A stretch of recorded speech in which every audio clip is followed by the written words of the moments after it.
महाभारत में हुए युद्ध की जानकारी सभी को होगी।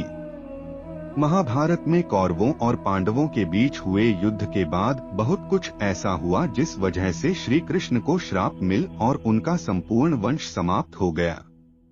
कुरुक्षेत्र में महाभारत का युद्ध 18 दिनों तक चला था और इस दौरान 100 कौरव भाइयों समेत कई महारथी वीरगति को प्राप्त हुए थे।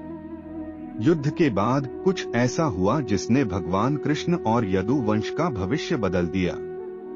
मान्यता है कि श्री कृष्ण को एक श्राप मिला था जिसके कारण उन्हें कुरुक्षेत्र के युद्ध के 36 साल बाद धरती से मुक्ति मिली और कुछ वर्षों के बाद द्वारका शहर नष्ट हो गया। भगवान श्री कृष्ण का जन्म भाद्रपद माह की कृष्ण पक्ष की अष्टमी को रोहिणी नक्षत्र में हुआ।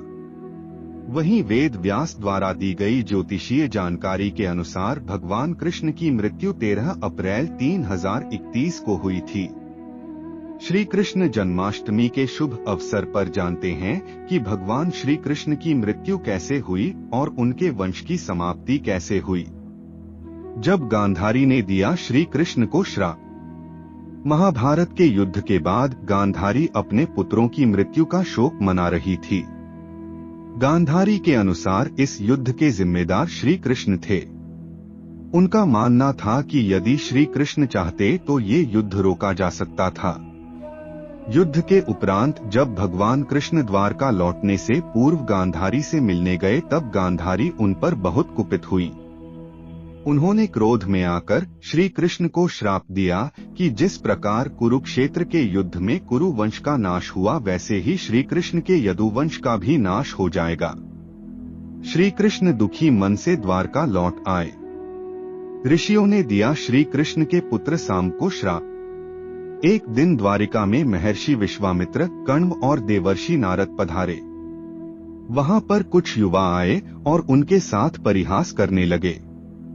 वे परिहास करते समय अपनी मर्यादा तक भूल गए और श्री कृष्ण के पुत्र सांब को स्त्री वेश में ऋषियों के पास ले गए और कहा कि ये स्त्री गर्भवती है, इसके गर्भ से क्या उत्पन्न होगा। सभी ऋषि अंतर्यामी थे, उन्हें पता था कि वह श्री कृष्ण के पुत्र हैं।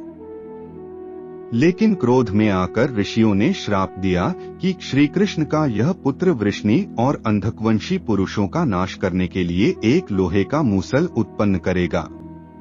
श्री कृष्ण को जब यह बात पता चली तो उन्होंने कहा कि ये बात अवश्य सत्य होगी। द्वारका का पतन। ऋषि मुनियों के श्राप का प्रभाव इतना तीव्र था कि अगले दिन ही सांब ने मूसल उत्पन्न किया। द्वारका के राजा उग्रसेन ने उस मूसल को चूरा कर समुद्र में डलवा दिया और घोषणा करवाई कि आज से कोई भी नागरिक अपने घर में मदिरा तैयार नहीं करेगा। इसके बाद द्वारका पतन की ओर बढ़ने लगा। श्री कृष्ण सब देख रहे थे। वह समझ चुके थे कि माता गांधारी का श्राप जल्द ही सत्य होने वाला है। जब गांधारी का श्राप हुआ सच। एक बार सभी यदुवंशी महाभारत के युद्ध की चर्चा कर रहे थे। इसी दौरान सात्यकी और कृतवर्मा में किसी बात को लेकर विवाद हो गया। यह विवाद इतना बढ़ गया कि सात्यकी ने कृतवर्मा का सिर काट दिया। इस घटना के बाद यदुवंशी समूहों में विभाजित हो गए और एक दूसरे के शत्रु हो गए।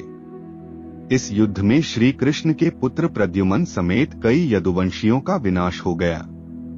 यदुवंश के नाश के बाद बलराम इतने दुखी हुए कि उन्होंने भी जल समाधि ले ली। कैसे हुई श्री कृष्ण की मृत्यु। बलदाओं के जल समाधि लेने के बाद श्री कृष्ण जी एक पेड़ के नीचे ध्यान में लीन बैठे थे। उस समय उस क्षेत्र में जरा नाम का बहेलिया आया हुआ था। जरा एक हिरण का शिकार करने के लिए वहां आया था। बहेलिये ने जब निशाना लगाया तब उसे श्री कृष्ण के पैर का तलवा दिखा जो बिल्कुल हिरण के मुख के समान लग रहा था। जरा ने बिना विचार किए तीर चला दिया जो जाकर सीधे श्री कृष्ण के तलवे में लगा और श्री कृष्ण की मृत्यु हो गई। इस प्रकार भगवान कृष्ण की मृत्यु के पश्चात उनके संपूर्ण वंश का समाप्त हो गया। अगर यह कहानी आपको पसंद आई हो तो इस वीडियो को लाइक और चैनल को सब्सक्राइब कर दे। धन्यवाद।